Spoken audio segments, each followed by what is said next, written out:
मंदिर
থেকে ফিরে এসে যদি দেখি অঘটন কিছু ঘটেছে তখন বলে দেব মানেটা কি।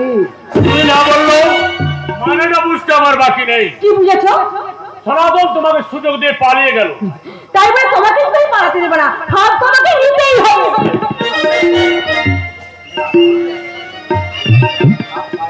ভাগ পায়ে দিলে তুমি রাগ করলে না, পরিবর্তে দিলে এসে গেছে কি অনুরাগ, তাই ঠিক করলাম তোমাকে দেবো।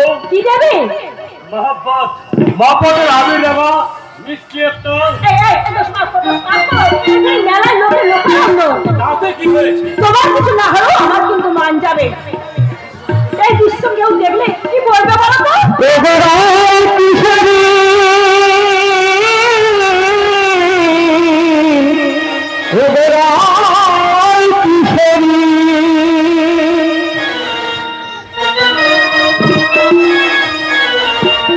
ও গোড়াই কিশোরী পড়েছে বাধা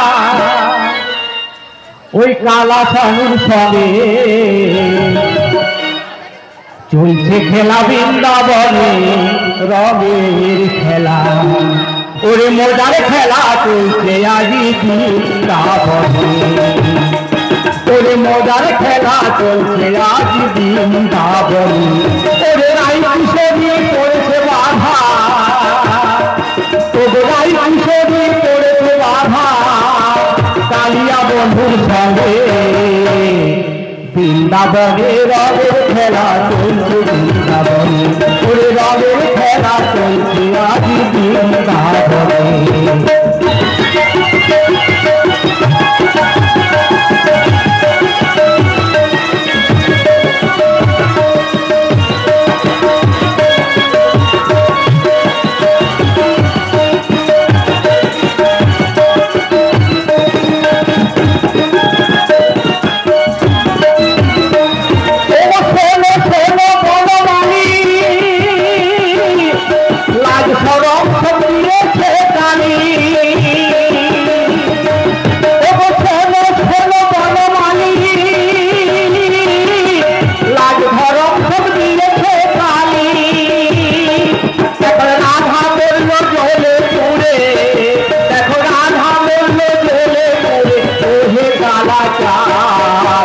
চলছে খেলা বৃন্দাবনে রঙের খেলা ওরে বৃন্দাবনে চলছে খেলা রঙের খেলা ওরে রাই কিশোরী মান করেছে ওরে রাই কিশোরী বাধা করেছে কালিয়া বন্ধুর সঙ্গে বৃন্দাবনে চলছে খেলা ওরে বৃন্দাবনে চলছে খেলা হোলি খেলা ওগো চলছে খেলা বৃন্দাবনে রাই কিশোরী ধরে দোহাই মহিন তুই আর ভাগ বেরোসনে এতক্ষণ কোথায় ছিলিস তাই বল ওই রাধা মাধব মন্দিরে রাধা মাধব শুভযাত্রা শুরু হতেই আর কত দেরি মহিম ভাই আর বেশি দেরি নেই এই শোভাযাত্রা শেষ হলে আরতি শেষ হলে শোভাযাত্রা বেরোবে মঙ্গল আরতি শেষ হয়ে গেছে মহিম কিন্তু কিন্তু ভাই থামলে কেন বলো বলো কি হয়েছে মঙ্গল আরতি শেষ হওয়ার সঙ্গে সঙ্গে মন্দির প্রাঙ্গণে দেখা দিয়েছে মঙ্গলের দীর্ঘদিনের যে বিরাট প্রদীপ আমরা জ্বালিয়েছিল তা বোধহয় নিভে যাবে তার মানে মহম্মদ মিলনের মন্ত্র ভুলে গেছে শতটা মানুষগুলো হারিয়েছে আর বলছে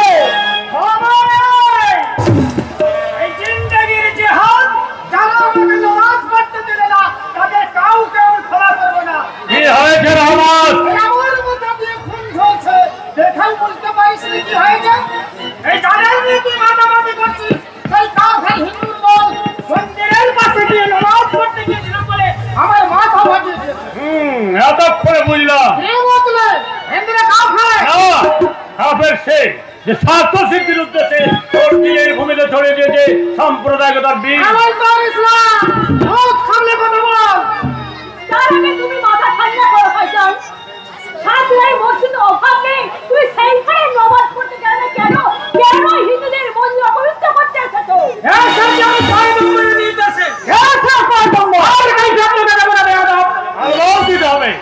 মাটির মা সাত গায়ের বুকে আমরা হিন্দু মুসলমান চিরদিন পাশাপাশি বাস করছি দুর্ভিক্ষে মুসলমান প্রজারা খেতে না পারে হিন্দু রাজা তাদের খাবার হিন্দুর ঘরে আগুন লাগলে মুসলমান ভাইয়ের আগে পানি নিয়ে দৌড়ায় আর সেই মাটির বেশে কোন পীর পয়গম্বরের নির্দেশে আমরা দোজাকে কালো ধারে রাখতে দেবো না ইসলাম নয় কাফের তোর কথা আমি শুনবো না নামাজ আমি একবারই পড়বো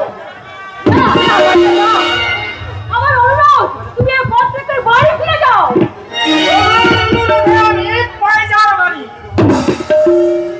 কি বললো রহমত যাকে আমরা দেবীর মতো শ্রদ্ধা করি তাকে অপমান করার তুই সাহস পালি কোথা যেখান থেকেই পথ ওর ক্ষমা নেই সে মুখে ওনাকে বেজ্জত করবে ওর সেই উদ্যত জীবটা আমি গিরে দেবো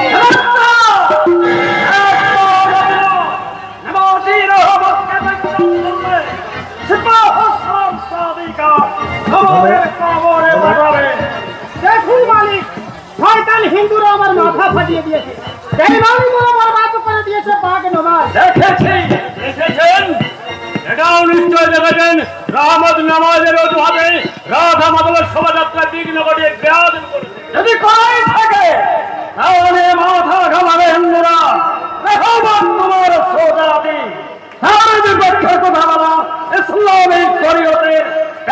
প্রতি সেই শরীয়তের সংকীর্ণ পদে এগিয়ে গিয়ে সমাজের কল্যাণ করা যায় না।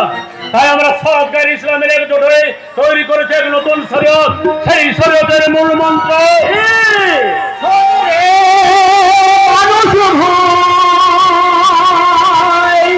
শুন রে মানুষ ভাই, শুন রে মানুষ ভাই, শুন রে মানুষ ভাই, সবার উপরে মানুষ সত্য, তাহার উপরে নাই।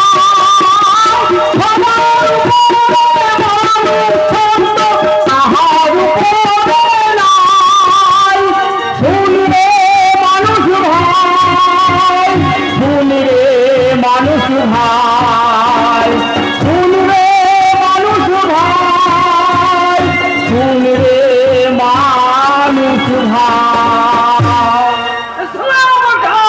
ইসলাম জিন্দেগির মেয়াদে বিবেকের হিমালয় থেকে দেবকে প্রস্তুত করেছে নানা মানবের সমাজতায়। সেই সড়কে হিন্দু মুসলমান আর একটু করে কাঁধে কাঁধ মিলে হাঁটবে। অথচ আহমদ সারা বিরুদ্ধ করে দাঁড়িয়ে আছে। আমার সবাই যেতে পারেন নইলে জিন্দেগির যদি মমতা থাকে সড়ক ছেড়ে দেওয়া, নইলে তোর কলে জানে যে আমার মুখর আমি জমিনে জড়িয়ে দেবো।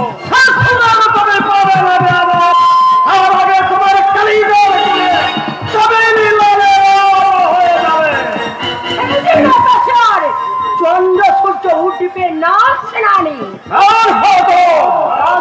আপনি প্রাসাদে কেউ নেই দেখে মহিমার মুখের কথাটা শুনে আমি এখানে ছুটে আসতে বাধ্য হয়েছি। सरादरी से बात मालूम हो सकता नाराजगस्त की माफ कीजिए साहब। না, তোমার কোনো ক্ষমা নেই। যে অপরাধ তুমি করেছো, নামাজের পথ ধরে যে পথ তুমি অবলম্বন করেছো, সেই পথের তোমার কোনো ক্ষমা নেই। ওদের মাথায় হাতিয়ার ধরে তুমি যে ভুল করেছো, সে ভুলেরও কোনো ক্ষমা নেই। তাই সেই ভুলের একমাত্র শাস্তি হলো তোমার মৃত্যু। আমি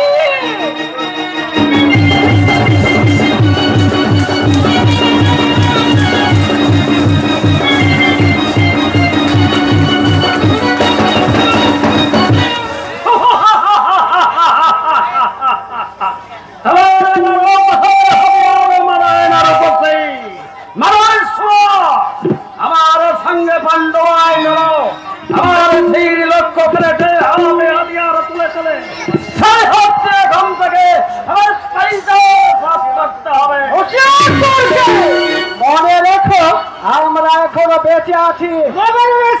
চিন্তা থাকবি না। যতক্ষণ থাকবো ততক্ষণ আন্দোলনের মহামান্য রাজকুমারী বেইজ্জত সহ্য করবো না। হাসাবার মত সইতে পারবি না। নিশ্চিত হাসানকে এই মৃত্যু লোকে ঠেলে দিয়ে এই দেশের ছেড়ে খবর দিতে ছুটে যাচ্ছি। রহিমা! ওর কথা ভাববে না। তুমি জানিয়ে দাও একই শয়তান সাদিকা আর এই দেশদ্রোহী কুকুর ওই কৌশলকে জানিয়ে দাও যে দিলেই সম্মান অনেক উপরে। সুযোগের জীবনে পাবি না কাছের বাচ্চারা। ইসলাম ধর্মের বাচ্চাদের বদলা দিতে पहला खत्म कर दो काफिर समाधान इस्लाम खा दे और पारे खूबसूरत जमाना के लिए अबोई देते महान हो गए और इधर मुखे नो ए सूती लोहा जाने राधा दे पावे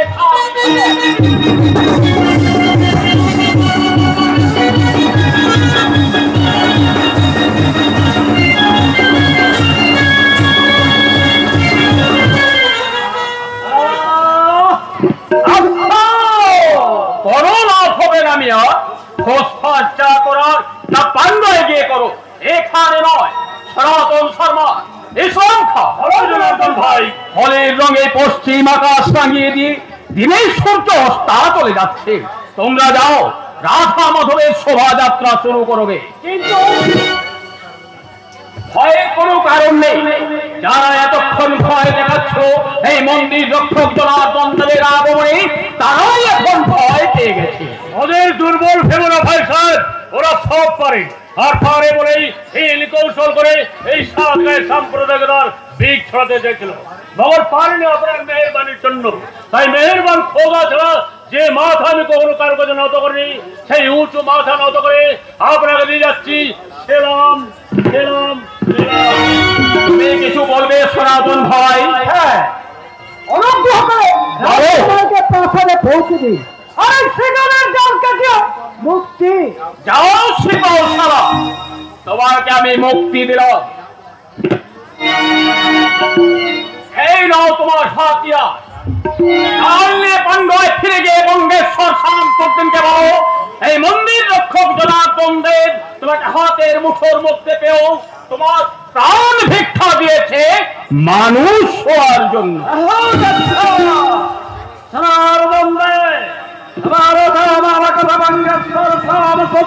জানিয়ে বলবো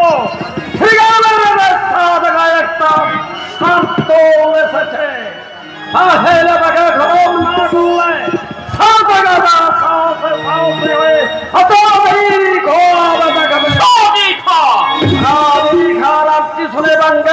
যদি তোমার করে লড়াইয়ের ময়দানে হাতিয়ার কেনা পৌঁছে দিয়ে কালিজা থেকে দিলের খোল কুমারীর চলার মন্ত্রী ধরে নিয়ে যাব। যদি দৌড়ে যায় মেরা নাম সাদি খা। আমি আপনার সঙ্গে যাবো। তুমি কোথায় যাবে? রাজধানী পান্ডুয়ায়। সেখানে কেন যাবি? আজ নয়, এখন না রাজকুমারী, ফিরে এসে বলবো কেন যাচ্ছি পান্ডুয়ায়। পান্ডুয়া থেকে ফিরে এসো যা বলবে তা আমি জানি। জানেন? হ্যাঁ, ও পান্ডুয়া যাচ্ছে বঙ্গেশ্বর শামসুদ্দিনের কাছে আমার বিরুদ্ধে অভিযোগ জানাতে। কিন্তু সে কি আপনি ভয় পেয়ে গেলেন? কিন্তু বিশ্বাস করুন, আমি এতটুকু ভয় পাইনি। কেন পাইনি হয়তো আপনি প্রশ্ন করবেন, তাই আপনাকে জানিয়ে দিচ্ছি, মৃত্যুর গণ্ডিতে সীমাবদ্ধ জীবনের কথা না ভেবে আমি ভেবেছি। কি ভেবেছেন আপনি? সুখ শান্তি স্বাচ্ছন্দ্য নিয়ে বাঁচবার জন্য জীবন নয়, জনজীবনের নিরাপত্তা রক্ষাই জীবনের মহান কর্তব্য। সেই কর্তব্যের মাঝে আমি নিজেকে বিলিয়ে দিয়ে মৃত্যুকে আমি আগেই বরণ করেছি। তাই নতুন করে মৃত্যুতে আমার কোনো ভয় নেই। এই মন্দির রক্ষক জনার্দনের নাম আমি শুনেছিলাম, কিন্তু কখনো তাকে আমি চোখে দেখিনি। আজ আমি চোখে দেখে কানে শুনে যা বুঝতে পারলাম যে দাদা ওকে মন্দির রক্ষক কাজটা দিয়ে ভীষণ ভয়ঙ্কর ভুল করেছে। ওকে এর থেকে গুরুত্বপূর্ণ কাজ দেওয়া উচিত ছিল, তাহলে হয়তো এই দেশের মানুষগুলো বেঁচে যেত, মঙ্গল হতো, বেঁচে যেত।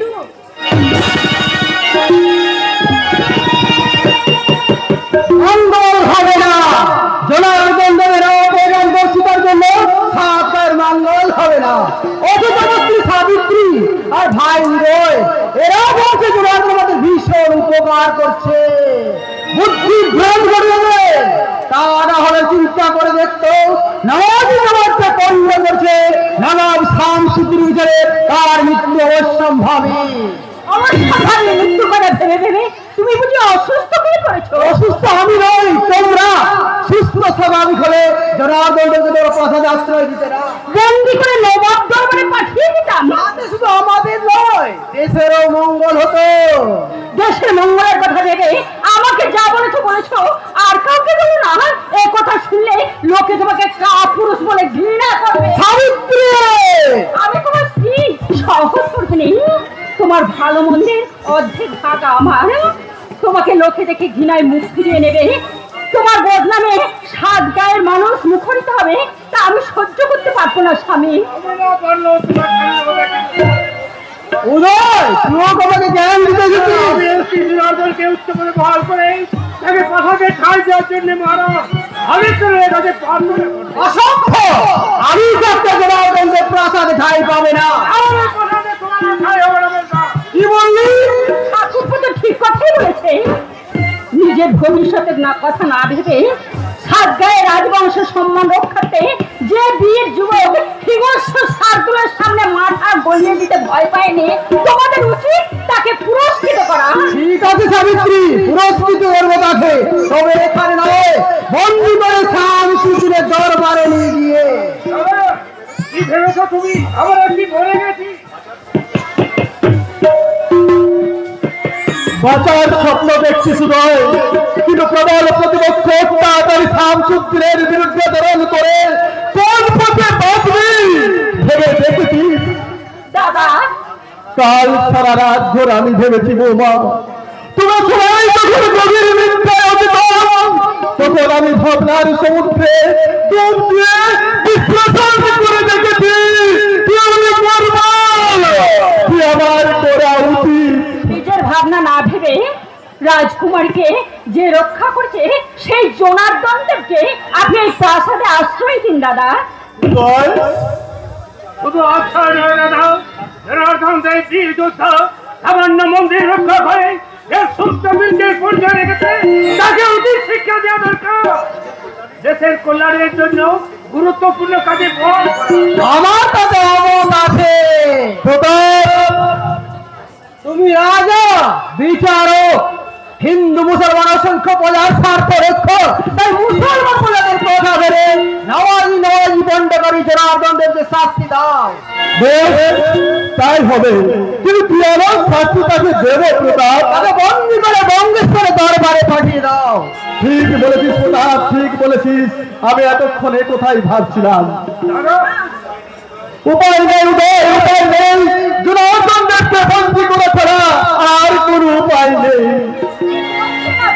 ঠিকই বলছি বৌমা, আজ যদি আমি সবিতার অবদান করি, জনার্দন দেবকে প্রসার করি, তাহলে দেশের বুকে অন্যান্য জ্বলবে। না না, তা হবে না, মৃত্যু বাস্তবে সব কিছু মেতে ওঠা আমি। তো চিন্তা করুন কি করবেন আপনি। দেশের কল্যাণের জন্য আমি যদি তোমাকে শাস্তি দিই, তার সাদরে মাথা পেতে নেব। জনার্দন দেব, দেশের মাটি আমার কাছে স্বর্গের চেয়েও খাঁটি, সাত গায়ের মানুষ আমার কাছে দেবতার চেয়েও বড়। তাদের মঙ্গলের জন্য আপনি আমাকে যে শাস্তি দেবেন তা আমি মাথা পেতে গ্রহণ করব। বেশ, তাই হবে জনার্দন দেব। শত সহস্র প্রজার সুখের জন্য আমি তোমাকে শাস্তি দেব। তোমার অপরাধের একমাত্র শাস্তি। দাঁড়াও দাঁড়াও দাদা, তুই আবার কি বলতে এলি? যে কথাটা বলতে এলাম, ভুলেও তুমি সেই কথাটা শুনে ওই অধর্মের পথে পা বাড়াবে না। সনাতন ধর্মকে রক্ষা করার জন্য যে মানুষটা আমাদের রাধা মাধবকে রক্ষা করেছে, নিজের মৃত্যুর মুখে দাঁড়িয়ে আমার দেহের সুচিতাকে রক্ষা করেছে, তাকে তুমি শাস্তি দিলে এই মানুষ সহ্য করলে ধর্ম কিন্তু কখনো সইবে না দাদা। চুপ কর, ধর্মের ধোঁকা দিয়ে রাজা আদিত্য রাজাকে বিভ্রান্ত করার চেষ্টা করলে কি করবে তুমি? রাজদ্রোহিতা বলে যা করা উচিত তাই করে তোমাদের বুঝিয়ে দেবো। মহারাজ আদিত্য নারায়ণ দুর্বল নয়। রাজা আদিত্য নারায়ণ দুর্বল না হলেও তুমি এতখানি প্রবল হতে পারছে না। আমার নাম মৌরানী, আপনি চুপ করুন। শাস্তি মহারাজ আমাকে দিতে চাননি, দেশের কল্যাণের জন্য আমি নিজে মুখে শাস্তি প্রার্থনা করেছি। এ তোমার মনের কথা নয়, প্রতারণার কথা। রাজকুমারী ঠিকই বলেছে জনার্দন, মনের সঙ্গে প্রতারণা করে তুমি অভিমান করে নিজে মুখে শাস্তি চেয়েছো। আপনি ভুল করছেন মহারানী, গরিবের ছেলে আমি, মান অভিমানের ধার ধারি না। বিবেক আমার মনের মালিক, সেই বিবেকের নির্দেশে আমি প্রতিশ্রুতি দিয়েছিলাম। এখন সেই প্রতিশ্রুতি পালনের জন্য যদি তোমাকে মৃত্যুদণ্ড দিই, একবার নয় মহারাজ, সহস্রবার সেই গৌরবময় মৃত্যুবরণ করতেও আমি প্রস্তুত। শুনলি প্রতাপ, জনার্দন দেব মৃত্যুর জন্য প্রস্তুত। প্রস্তুত আমিও হয়েছি দাদা, ওকে আমি মৃত্যুর দেশে পাঠাবো। তুই আমি হাতিয়ারটা হাওয়ায় দে। মৃত্যুর জন্য প্রস্তুত হয়ে জনার্দন দেব। দোহাই আপনাদের, আমার মৃত্যুর পথে অন্তরায় হয়ে মহারাজকে আপনারা বাধা দেবেন না। আমি মানব না জনার্দনকে। দেশের কথা ভেবে, জাতির কথা চিন্তা করে, অতিক্রম করে তোমার পরিণাম দর্শিতার শাস্তি আমি তোমায় দিলাম। হাতিয়ার তোমার হাতে তুলে দিয়ে দাদা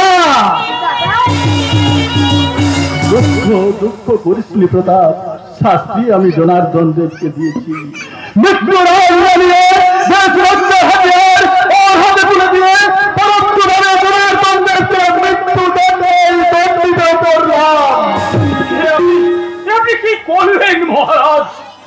মানুষ চিনতে ভুল হয়নি আমার জনার্দন দেব। আমি প্রথম দেখে বুঝেছিলাম তুমি একটি রত্ন, চোখে তোমার স্বাধীনতার স্বপ্ন। তাই সমাজকে রক্ষা করা খনন করে স্বর্গীয় বিশ্বাস তুলে দিলাম। সেই বিশ্বাস হারিয়ে তুমি যেন আমার পরবর্তীদের কাছে কোনো আমাকে অবিশ্বাসী সাজিও না, অবিশ্বাসী সাজিও না, অবিশ্বাসী সাজিও না। না না না না না, এ হয় না। আপনি বিশ্বাস করুন রাজমাতা, আমি চাইনি। তুমি না চাইলেও আমরা চেয়েছিলাম। মহারানী, আমরা জানি তুমি কিছু করোনি, কিন্তু মনুষ্যত্বের আবহাওয়ারে তুমি যা করেছো তা অবশ্যই পুরস্কারের দাবি রাখে। রাজমাতা, সেই দাবি মেনে নিয়ে তোমাকে সেনাপতি কাজে বহাল করে গেছে। আমি মহারাজার সিদ্ধান্তে সর্বাঙ্গে করণীয় সমর্থন করে নবনির্বাচককে জানিয়ে যাচ্ছি আমার আন্তরিক মঙ্গলের জন্য। ঈশ্বর তুমি মানো, বিশ্বাস করো ঈশ্বরে। বিশ্বাস না করলে রাজা আদিত্যনাথ সমস্ত ক্ষমতাকে এনার বেরো আমি হাসতে পারতাম না। আপনি হাসছেন? কারবার তো কোনো কারণ ঘরেনি জনার্দন দেব, তাই হেসে প্রমাণ দিলাম ক্ষমতা কেনাটাই মতো অতিথি নেই, কোনো ভয় নেই তোমার। তুমি কর্মক্ষেত্রে এগিয়ে যাও, আমি সব সময় তোমার পিছনে থাকবো। তোমার এই সাপের হাসি বেডেই চেঙে। তোমার কথার অর্থ কেউ না বুঝলেও আমি বুঝি। হাসির কথার মানে হাসি হলে সবচেয়ে খুশি আমি হতাম ঠাকুরজি, কিন্তু সে ভাগ্য আমার নয়। ওই বিষাক্ত হাসির পেছনে লুকিয়ে আছে কি বৌরানী? প্রতিহিংসার বাসি। বৌদির কথাটা আমি কিছুই বুঝতে পারছি না। পারবেন কি করে? আপনি যে নিতান্ত ছেলে মানুষ। আগে না হয় না মানে হওয়া যায় না। কি হওয়া যায় না? সেনাপতি মহেশ্বরদা, মহেশ্বরদা ঠিক কথাই বলেছে দিদি ভাই। বিশুদ্ধ একটা মেয়ে মানুষকে যে ছেলে মানুষ বলে ভুল করে, আমি রাজা হলে তাকে সেনাপতি নয় চৌকিদারের কাজে বহাল করতাম। মহারাজটা কি হচ্ছে কি? তুমি থামবে? কেন থামবো? থামবো কেন বলি কেন থামবো দিদি ভাই? না না না, তুমি অন্যায় বলনি, অন্যায় আমারই। সত্যি আমি ভুল করেছিলাম, কিন্তু তুমি মহেশ্বরদা আমাদের ঘটনা বছরকে কিন্তু শেষ পর্যন্ত নিরাশ হতে হবে। কেন আমাকে নিরাশ করে সেনাপতি ভাই? কারণ একটু আগে ঈশ্বরের নামে শপথ করে যে মেয়েটির আমি দায়িত্ব গ্রহণ করেছি তাকে আমি আগেই ভালোবাসতাম। মহারাজকে নতুন করে প্রতিশ্রুতি দিয়েছি ভবিষ্যতে তাকেই আমি ভালোবাসবো। সেনাপতি ভাই যার শান্তির আতলে শুয়ে কেটে গেছে শৈশবের সারাটি বেলা, যার স্নেহ করতে ধন্য এই দেহ মন, সে আর কেউ নয়, সে আমার লক্ষ্যে জন্মভূমি সাত গা। আশ্চর্য ব্যাপার, প্রথম যুদ্ধে সেনাপতি ভাই আমাকে হারিয়ে দিলে, কিন্তু পরের যুদ্ধে ওকে হারাতেই হবে। ঘটক যখন সেজেছি, সানাই তখন বাজিয়েছি বলে কথা। সে কথা তুমি আমাকে বলছো কেন মহেশ? তোমাকে নিয়ে দিদি ভাই, আমাকে নিয়ে সে কথা মানে যে কি তা তুমি জানো, আর জেনেও না জানার ভান করে কথাটা জানতে চেয়েছো। কারো ধনতে অতি নেই, তুমি জেগে ঘুমোচ্ছ, তোমাকে জাগাবার সাধ্য আমার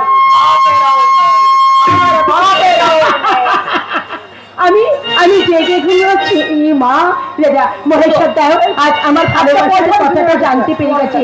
না না, সে তো আমার ভালোবাসার পুরুষ নয়, সে যে আমার মনের মণিকুঠায়। তাই তো তাকে নিয়ে বারবার আমার বলতে ইচ্ছে করে, ও দুষ্টু ভ্রমর শুনে যা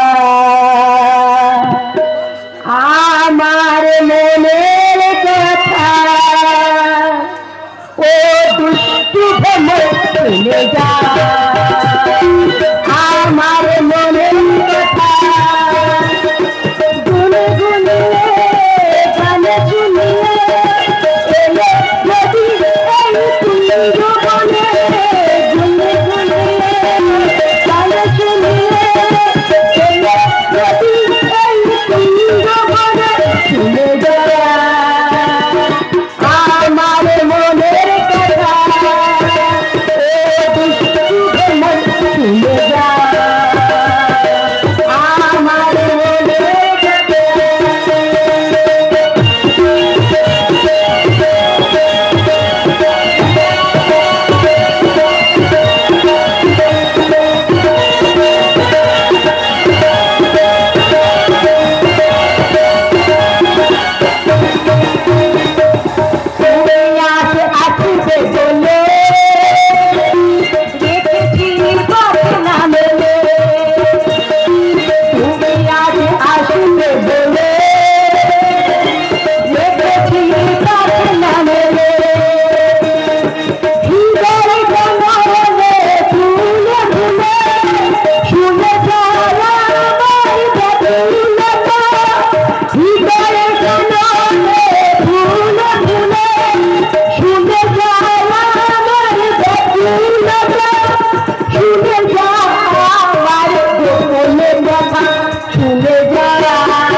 बहुत बड़ा लेगেছে। जिंदगी सब प्यार खर्च করে আমি তাকে শাদি করলাম, অথচ সে তার ভাইজানকে বেশি প্যার করে। ভাইজানকে খুশি করতে बहुत বেশি খরচ করে তার ওই দিলের মোহব্বত। মোহব্বত হাজির হুজুরাই, আমার পছন্দ কোথায়? নির্মল শুয়ে আরাম করে ঘুমোচ্ছেন, আর ফোনের করে কি যেন বলছেন। কি বলছেন? মনে হয় দেশের কথা, মানুষের কল্যাণের কথা। বেগম সাহেবা, বেগম সাহেবাকে ইনকার করে ওই মানুষের কল্যাণের কথা আমি তাকে চিন্তা করতে দেবো না, তার সমস্ত খ্বাব আমি বরবাদ করে দেবো। তাহলে বেগম সাহেবা ভাব মতো ভাব করুন, ওই একজন মানুষের দেশে আছে, সে দেশের ভালো মন্দের কথা চিন্তা করে, তার বেহেশতে চিন্তা ভূমিতে বেঈমানির বীজ ছড়িয়ে দেবেন না। আলবাস দেবো, কি করে ঢুকবি তুই?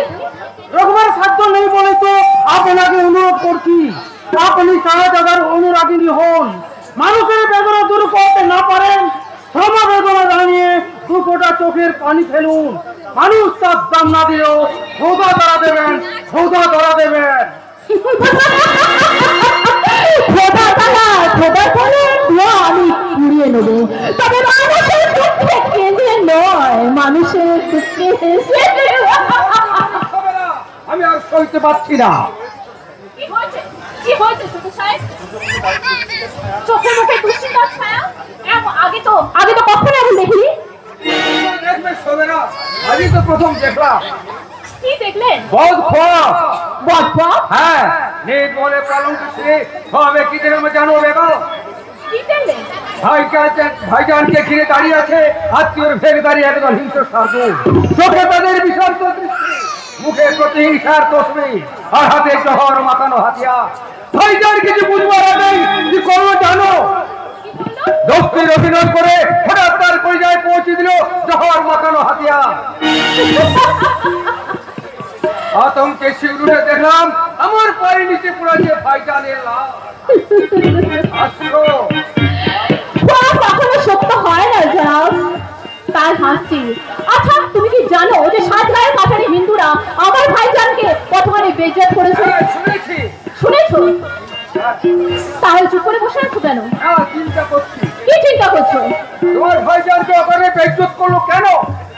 এতে তো চিন্তা করা কোনো কারণ নেই, কারণ হিন্দুরা বরাবর মুসলিমদের বেইজ্জত করেছে। এটা তো তোমার বাপজানের আমল থেকে হয়ে আসছে। তুমি বিশ্বাস করো ছোট সাহেব, আমার ভাইজান কিন্তু কোনো কসুর করেনি। সে তবু কিন্তু ওই হিন্দুরা তাকে কিন্তু বেইজ্জত করেছে। সেই জানও খতম করে দিত, কিন্তু ওই যে হাতিয়ার ছিল তাতে কিছু করতে পারেনি। আমি কথা দিচ্ছি তোমার কথা বিশ্বাস করবো, তবে এখন নয়। তবে কখন? যখন সরজমিনে তদন্ত করে স্বাভাবিক কাছে ফিরে আসবো তখন। ছোট সাহেব, আল্লাহ মালিকের নামে কসম করে ওয়াদা দিচ্ছি, ঘটনা যদি সত্য হয় তাহলে হিন্দু বাড়ি ক্ষমা করবো না। কিন্তু যদি মিথ্যে হয়, যদি শুনে আসি তোমার ভাইজান সেখানে গিয়ে তোটাকে প্রাণী করে এসেছে, তাহলে তাকে আমি ইসলাম হলো জন্মেছে এই বাংলার মাটিতে, তাই জন্মভূমি মায়ের মমতার দাম দিতে তোমার ভাইজানকে আমি নিজের হাতে কতল করবো। তোমার জীবনে মাথায় তুলে রাখবো না, রাখবো না। সে কথা আমি অনেক আগেই জানি। ভাইজান নিজেও জানে যে তার জন্য তবু দিলে এতটুকু মোহব্বত নেই। অথচ তারই সঙ্গে আমি তোর শাদি দিয়েছি। কেন দিলে ভাইজান? কেন কেন এই বেহুর সঙ্গে আমার শাদি দিয়ে আমার জিন্দেগি বরবাদ করে দিলেন? চমৎকার বাহি, 11 বছর জিন্দেগি আমি বহুত গভীরে ভরিয়ে দেব। কি করে? তোর এখতিয়ারের ছয়ে বাংলার শাসন ক্ষমতা এনে দিয়ে। বহুত আচ্ছা, সেই বেহেশতি আখেরের দিকে তাকিয়ে আমিও তোমাকে জবান দিচ্ছি ভাইয়া, যে আমি তোমাকে সব রকমের সাহায্য করব। মগর তুমি ইয়াদ রাখো, আখের সুবে বাংলার শাসন ক্ষমতা কিন্তু আমার চাই।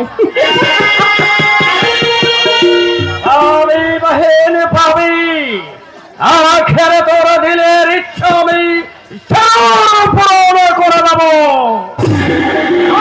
তোকে বঙ্গেশ্বরী বানিয়ে নয়, সত্য সব সত্যের তাদের সবাইকে কবর দিয়ে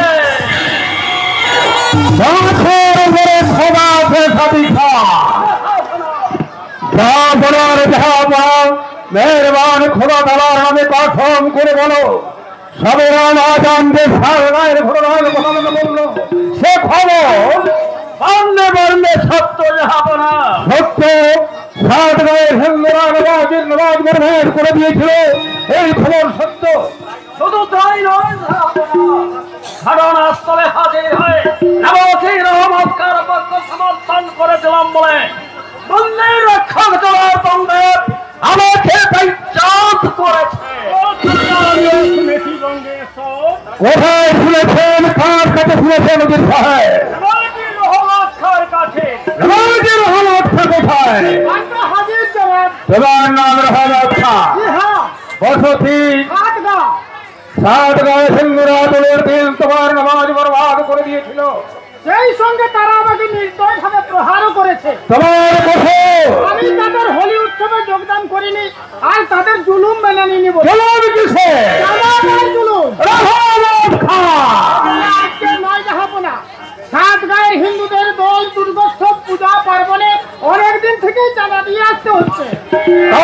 হিন্দুদের সাহস আসমান ছড়িয়ে গেছে দেখছি। ঠিকই ধরেছেন, নইলে মুসলমান মানুষকে ভাগ করে সেই কাফেরের দল ইসলাম ধর্মকে ইনকার করার সাহসী হয়। ওদের সমান সাহস আমি মাটির সঙ্গে মিশিয়ে মজিদ সাহেব। তাই উচিত যাহা বলো, অতীতেও তারা বহুত বেয়াদবি করেছে। তাদের এই বেয়াদবিতে আপনার পিতা নিষ্ঠাবান হিন্দু ব্রাহ্মণ মাধব জবাব জালালউদ্দিন জিন্দেগিতে শান্তি পাননি। সে খবর আমি জানি সাদিকা। জানেন, মনে আছে ফিরে আসা সেই জিন্দেগির কথা? অতীতের কোনো কথায় আমি বিস্মিত হইনি উজির সাহেব। আজ স্মরণের বিস্তার আছে অতীতের তমাম তসবির। জনাব জালালউদ্দিনের সঙ্গে পিতা পুত্রের পবিত্র সম্পর্ক ছিন্ন করিনি বলে সেদিন রক্ষণশীল হিন্দু সমাজ আমাকে কুকুরের মতো দুর্ধর করে দাঁড়িয়ে দিয়েছিল। ভয়ের খনি খরণ করে যাদের হৃদয় মাত্র ভরিয়ে দিয়েছিলাম ভালোবাসার মুক্ত দিয়ে, সেই ভাই ভগিনী আত্মীয়রা আমার ভালোবাসার নাম দিয়েছিল মুখের উপর দরওয়াজা বন্ধ করে দিয়ে। ভয়ের ভাবনায় অনিশ্চয়তার ঘোর অন্ধকারে একটুখানি আশ্রয়ের জন্য আমি হিন্দুদের দুয়ারে দুয়ারে ঘুরেছি, কিন্তু সমাজ প্রতিদের ভয়ে কেউ আমাকে আশ্রয় দেয়নি। আর দেয়নি বলেনি অতীতের সাম সুন্দর আমার হিন্দু সমাজের আতঙ্ক মুসলমান সব ঢুকবে। মুসলমান হয়ে মুসলমানের বিচ্ছন আমি সহ্য করবো না। রহমত প্রভাবের হিন্দুরা তোমাকে ইজ্জত করে বিভক্ত করার করেছে। তার প্রায়শ্চিত্ত করতে হলে তাদের খালি ধান কম দিয়ে তোমার ধীরে কত সৈন্য আছে, কোথায় আছে আমি জানি না। আমি শুধু তোমাকে হুকুম দিচ্ছি, যে বারবার হিন্দু সমাজ লেগে যে বাপজানকে শান্তি দেয়নি, মমতার মতো লুণ্ঠন করে সব সুন্দরের জিন্দেগি ভরিয়ে দিয়েছে বিষাদের বিষে, নামাজের নামাজ বরবাদ করে দিয়ে আজ তমাম ইসলাম জাতির মাথায় তুলে ধরেছে এই জাতির পরিধান। আদারকে দেশার আক্রমণ করে সেই সংকীর্ণ হিন্দু সমাজের আসমান্ত অহংকার জমিদের ধুলোর সঙ্গে মিশিয়ে দেবে, তাদের তুলে মুছে দেবে। মুসলমান সব শক্তিদের দিলে হিন্দুদের জন্য দয়া নেই, মায়া নেই, মেহেরবানি নেই, আছে শুধু প্রতিহিংসার আগুন। ফিরে এসে আমি যেন তোমার মুখে শুনতে পাই প্রতিহিংসার সেই ভয়ঙ্কর আগুনে পুড়িয়ে ছাই করে দিয়েছে হিন্দুদের ধর্মশাস্ত্র। নীলকে ধারণ করে দেবতার আধা মাদনকে ভাগিয়ে দিয়েছ ওই ভাগীরথীর তুফানে। হিন্দুদের কালি কাজ ফুল লিখে রাঙিয়ে দিয়েছ নবাজির রহমত খার পা।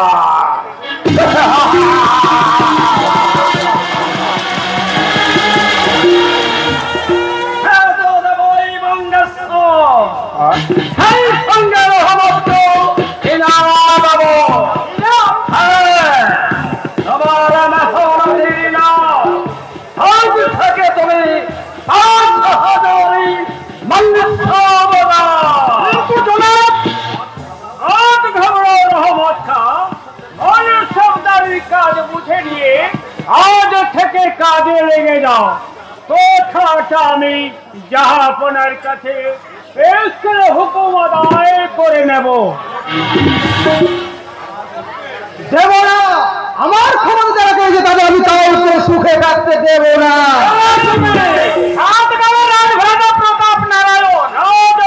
প্রতাপ নারায়ণের পাণ্ডবের আগমনের হেতু আশ্রয় চাইতে মানে বুঝতে পারলে না রহমত খান,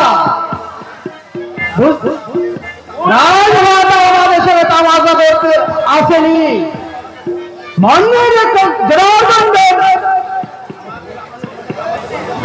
আপনাদের সাথে আমি তামাশা করতে আসিনি। আপনাদের দুশ্মন বন্ধু রেখেছেন জনার্দনদেবকে শক্তিকে শাস্তি দিতে চেয়েছিলাম বলে রাজা আদিত্য নারায়ণ আমার ক্ষমতাচ্যুত করে জনার্দন দেবকে সৈন্য করতে দান করছেন। আমি তার প্রতিশোধ চাই।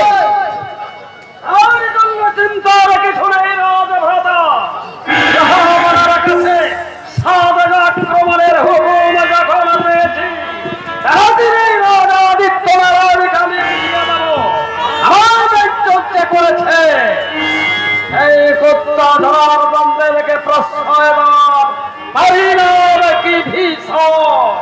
কাজটা যত সহজ ভাবছেন তাই জুতা তত সহজে হবে না কাজিকা। কেন?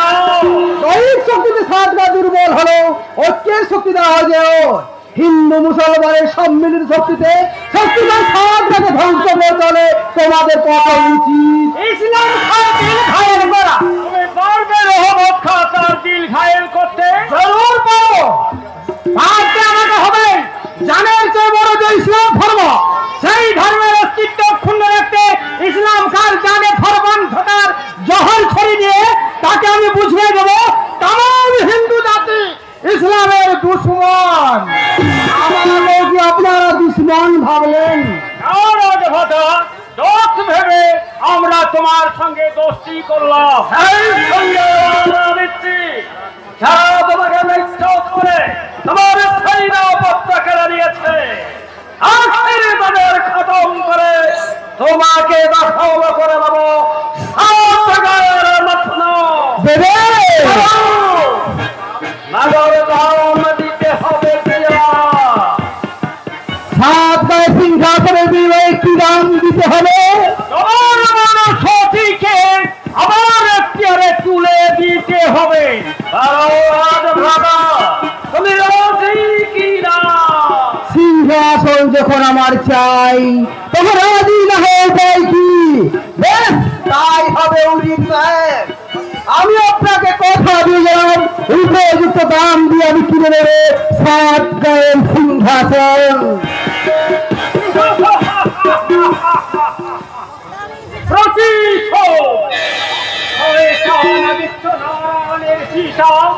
আমার ভগবানকে কুত্তার মতো খুন করেছে।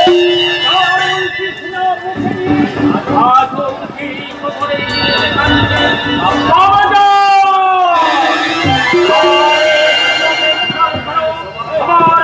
মৃত্যুর প্রতি রাজকুমারীর সঙ্গে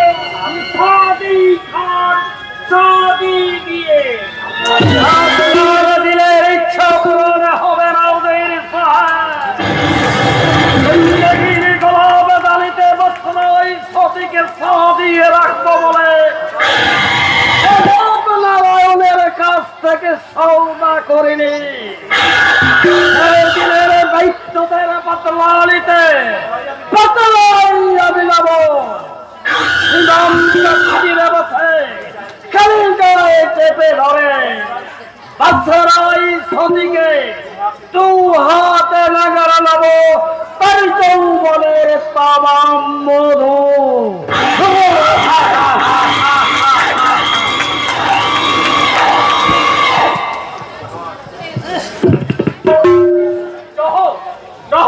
জহরের মুখে শুনলাম দলের দিনে হিন্দুর পক্ষ নিয়ে ভাইজান রহমতকে বেইজ্জত করে। শুধু তাই নয়, ভাইজানের কাছে প্রশ্রয় পেয়ে ভাবি নাকি রাধা মাধবে পুজোর ফুল তুলে মন্দির পরিষ্কার করে। এসবের অর্থ কি কি ভেবেছে ভাইজান? আপনার কি শেষ আছে? কাল ফিরবো বলে বললাম, দলের আগের দিন দাদিকে দেখতে গেল, আজও ফিরলো না। ভাইজান তুই ফিরেছিস তাহলে? কেন, তুমি কি ভেবেছিলে আমি ফিরবো না? গোলাম, এসব তুই কি বলছিস? ঠিকই বলছি ভাইজান, মাত্র 10 দিন বাড়িতে ছিলাম না বলে এর মধ্যে তোমরা যা করেছো তাতে সমাজে আমার মুখ দেখানোর দায় হয়েছে। কেন, কি করেছি আমরা? সে কথা তোমার মুখ থেকে শুনতে চাই ভাইজান। শুনতে চাই ভাবি বাড়িতে নেই কেন? ঘর দোর হাত খোলা রেখে ভাবি কোথায় গেছে? মন্দিরে। মন্দিরে? হ্যাঁ, তোর ভাবি রাধা মাধবের মন্দির পরিষ্কার করে দেওয়ার ভার নিয়েছি ভাইজান। সেই সঙ্গে ফুলও তুলে ঠাকুর পুজোর জোগাড় করে দেয়। আর তুমি সেই মেচ্ছাও মেনে নিচ্ছ? মেনে নিয়ে গোলাম মানিয়ে নিয়েছি। ভাইজান না গোলাম, আমি ভুল করিনি। কারো সোনা গোলা বিশ্বাস করে তুই আমাকে ভুল বুঝেছিস। ভাইজান মৌলা মৌলবী মুসলমান সমাজের পূর্বতন প্রতিনিধিরা ধর্মকে ব্যবসার সৌদা করে ঘুরে ঘুরে অসমতল করে রেখেছিল সমাজের ভূমি। আমি তাদের সেই দুর্গ সঞ্চিত ফুলের মার বানিয়ে সমাজের ভূমিতে রোপণ করেছি অক্ত ফুলের গাছ। ওরে গোলাম, আমরা তার সুফল না পেলেও আগামী দিনে রাজমেয়র দেখবেন। ভাবি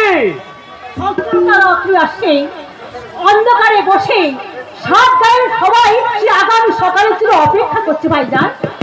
আশ্চর্য, শুনেই আশ্চর্য হয়ে যাচ্ছিস। দোলের দিন সেই বেশটি তসবির দেখলে আরো আশ্চর্য হয়ে যেতিস গোলাম। যে কামাল উদ্দিন হিন্দুদের ছায়ামারের গোসল করত, তার ছেলে কাঁচামারি রাধা মাধবের মন্দিরে দাঁড়িয়ে হিন্দুদের সঙ্গে হোলি খেলেছে। কামাল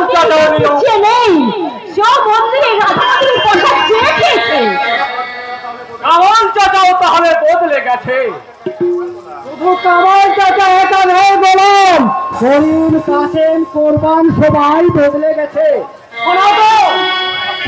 নতুন ভাবনা, সুস্থ চিন্তাধারা নিয়ে অহিংসার হিমালয়ে বসে জাহির জামাল জাপ করছে এক নতুন মন্ত্র। কি আমরা হিন্দু নয়, আমরা মুসলমান নই, আমাদের একটাই পরিচয়, আমরা মানুষ। রহমান তুই তোর গায়ে খানদানি পোশাক, পায়ে বাদশাহী নাগরা, ব্যাপারটা কি রহমত? আমার জিন্দেগির খোয়ার সত্য হয়েছে। হুজুর শাহ আলমের মেহেরবানিতে আজ আমি বঙ্গেশ্বরের 5000 মন সর্দার। মান সর্দার নয়, তুই ঝাড়ুদার। খামোশ বেয়াদব! কি বললে তুমি? এত হিম্মত তোমার আমার বাড়িতে দাঁড়িয়ে আমার খবরকে চাপে রাখছ? কেন ভাবি ওটা অতীতের দিনগুলোর কথা ভুলে গেছে সেদিনকার কথা। যদি তোমার মনটা ওর মুখে যার প্রাণ বাঁচিয়েছিলে, ওটা যে মনসত্তা হয়েছে। এমন সরকারিটা তুই আমাকে দিসনি। সে দিয়েছে, সেই উজির শাহ আলম তোকে আমার কাছে কেন পাঠিয়েছে সেই কথার জবাব দে। বল, আমার কাছে কি চাই তোর? হিন্দুদের সাথে মেলামেশা বন্ধ করতে হবে। যদি মেলামেশা বন্ধ না করে দাম দিতে হবে। আর সম্পর্ক তুলে দিলে দৌলত পাবি। দৌলত? হীরা জহরত ইনাম পাবি। ভাইজান কি ভাবছো? রহমতকে ওদা দিয়ে দাও। বহুত আচ্ছা, অদায় দেব। শোন রহমত, পান্ডব ফিরে গিয়ে উজির শাহ আলমকে বলবি এখন থেকে আমরা হিন্দুদের সঙ্গে বেশি মেলামেশা করবো। ঠিকই বলেছে। কোথাকারকে উজির শাহ আলম, তার সঙ্গে আমাদের কিসের সম্পর্ক? তার কথা শুনে কেন আমাদের সুখ দুঃখের সাথে এই সনাতন ভাইকে আমরা ভুল করবো? ভাইজান, তোর ভাইজানের মাথা খারাপ হয়ে গেছে গোলাম। ওই কথা শুনে তুই আখের খারাপ করিস নে। তার চেয়ে আমার সঙ্গে হাত মেলা, ওদের সাহেবকে বলে তোকে আমির বানিয়ে দেবো। নসিব তোর বদলে যাবে গোলাম। ফকির থেকে আমির হবি। ভাগা ভর ইমারত হলে ভাগা ভাগের বদলে খাবি তক্তা কালিয়া। আমাকে একটু ভাবতে সময় দে রহমত। না গুলাম না, ভাবিস নে। দেশের সঙ্গে বেইমানি করে আমির হওয়ার বল ভাবনা তুই দিনের ভূমিতে কবর দিয়ে ফেল। ভাইজান, ওরে মাটির মন্দিরে হাসি কান্নার এত হীরা পান্না এখানে ছড়ানো আছে, এর যে বড় দৌলত দুনিয়ার কিছু নেই। আয় ভাই আয়, আমরা দুই ভাই জিন্দগি ভর সেই দৌলত তুলে নিয়ে শাক ভাত খাওয়ার শপথ করি। আয় না, তুমি আমাকে ছাড়ো না। তোমার কথা শুনে তার আখেরই খারাপ করবে না। কি বললি গোলাম? ঠিকই বলছি। শোনো ভাইজান, পাঁচপান থেকে আমি আমিরি হওয়ার খবর দেখে আসছি। সেই খবর আমি বরবাদ হতে দেব না। তাই রহমতের দাওয়াত গ্রহণ করে সেই সঙ্গে তোমাকেও গ্রহণ করতে হবে। নইলে আজ থেকে তোমার সঙ্গে আমার কোনো সম্পর্ক নেই, কোনো সম্পর্ক নেই, কোনো সম্পর্ক নেই। রাস্তায় ধরেছে, এখন তুই ওর মতো সাতটা রাস্তা ধর। না, এই তো শেষ কথা। হ্যাঁ, তাহলে আমারও শেষ কথা শুনে রাখিসলাম। আজ হোক কাল হোক, তোর উঁচু মাথাটা মাটির সঙ্গে মিশিয়ে দে, আমি তোকে বুঝিয়ে দেব ইসলামের ধর্মকে বিরোধিতা করার শাস্তি কি ভীষণ কি ভয়ানক।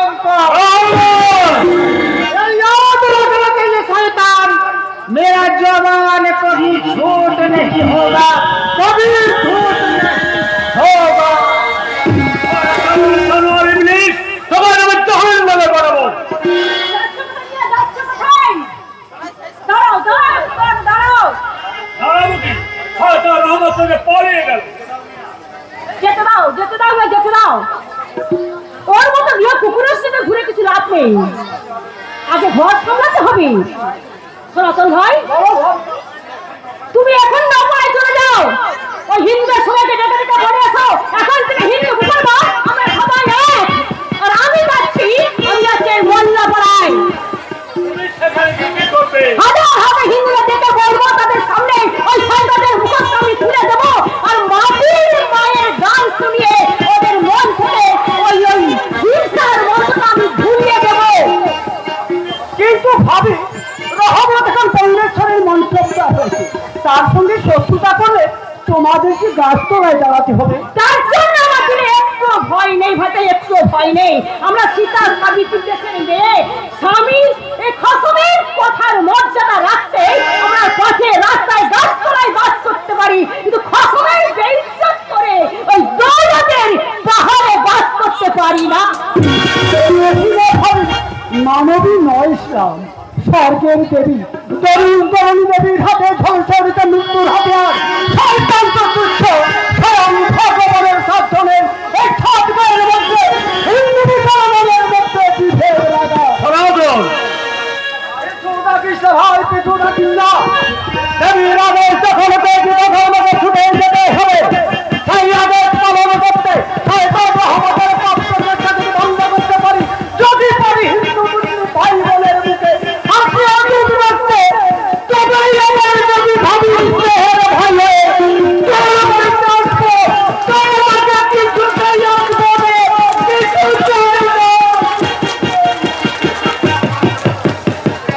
মোল্লাপাড়ায় চলে গেল মুসলিম ভাইদের গার্গে হিংসার মন্ত্র ভুলিয়ে দিতে। সনাতন চলে গেলে নপড়ায় হিন্দুদের ফুল ভাঙাতে। অথচ আমি এখন এখানে দাঁড়িয়ে আছি না, আর দাঁড়ালে চলবে না। যে করে হোক গোলামকে বুঝিয়ে তার ভুল ভাঙে তাদের ধাক্কা বলতে জানতে যাবে।